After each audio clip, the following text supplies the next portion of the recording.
ಸೈಡ್ಸಲ್ಲಿ main ಮೂಲಂಗಿ ಮಜ್ಜಿಗೆ ಎರಡು ಇಂಪಾರ್ಟೆಂಟ್ ಟ್ರೀಟ್ಮೆಂಟ್ ಅದು. ಮೂಲಂಗಿ ಮಜ್ಜಿಗೆ. ಮೂಲಂಗಿ ಹೆಂಗಿರ್ಬೇಕು ಅಂದರೆ ಫ್ರೆಶ್ ಮೂಲಂಗಿ ಇರಬಾರ್ದು. ಹಸಿ ಮೂಲಂಗಿಯಲ್ಲಿ ಒಂದು 3-4 ದಿನ ಆದಮೇಲೆ ಸ್ವಲ್ಪ ಸುಕ್ಕಿಟ್ಟಿರುತ್ತಲ್ಲ, ಸ್ವಲ್ಪ ಹಿಂಗೆ ಬತ್ತಿರುತ್ತೆ ನೋಡಿ. ಹಾಂ, ಮೊಸರಲ್ಲೂ ಮಿಕ್ಸ್ ಮಾಡ್ಕೊಂಡು ಓಯಸ್ ಆ ಥರನೂ ಮಾಡೋದು. ಒಟ್ಟು ಸಲಾಡ್ಸ್ ಥರ ತಿನ್ನಬೇಕು ಒಂದು. ಮತ್ತು ಮಜ್ಜಿಗೆ ದಿನಕ್ಕೆ 2-3 ಗ್ಲಾಸ್ ಮಜ್ಜಿಗೆ. ಆಮೇಲೆ ನೀರು ಎಷ್ಟು ಕುಡಿತೀರೋ ಅಷ್ಟು ಒಳ್ಳೇದು. ಅದಾದಮೇಲೆ ಸೊಪ್ಪು ತರಕಾರಿ ಜಾಸ್ತಿ ತಿನ್ನಬೇಕು. ಮೊಳಕೆ ಬರ್ಸಿದ ಕಾಳು, ಸೊಪ್ಪು, ತರಕಾರಿ ಅದನ್ನ ಎಷ್ಟು ಬಳಸ್ತೀರ ಅಷ್ಟು ಒಳ್ಳೆಯದು. ಸೊ ಇವೆರಡು ಫಾರ್ಮುಲಾ ಇದೆ ಆಯುರ್ವೇದದಲ್ಲಿ ಸಾವಿರಾರು ವರ್ಷಗಳಿಂದ ಹೇಳಿದೆ.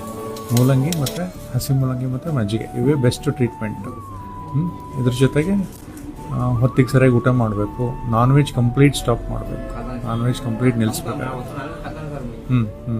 ನಾನ್ ವೆಜ್ಜಲ್ಲಿ ಅಂದರೆ ಬರೀ ಪ್ರೋಟೀನ್ ಇರುತ್ತೆ, ತರಕಾರಿಗಳಲ್ಲಿ ನಾರಿನಂಶ ಇರುತ್ತೆ. ಆಮೇಲೆ ಮೋಷನ್ಗೆ ಕೂತ್ಕೊಂಡು ತಿಣಗಬಾರ್ದು ಅಷ್ಟೇ. ಯಾವಾಗ ಮೋಷನ್ ಬರುತ್ತೆ ಅವಾಗ ಮಾಡಿದರೆ ಅದಷ್ಟೇ. ನೀರು ಜಾಸ್ತಿ ಕುಡಿದ್ರೆ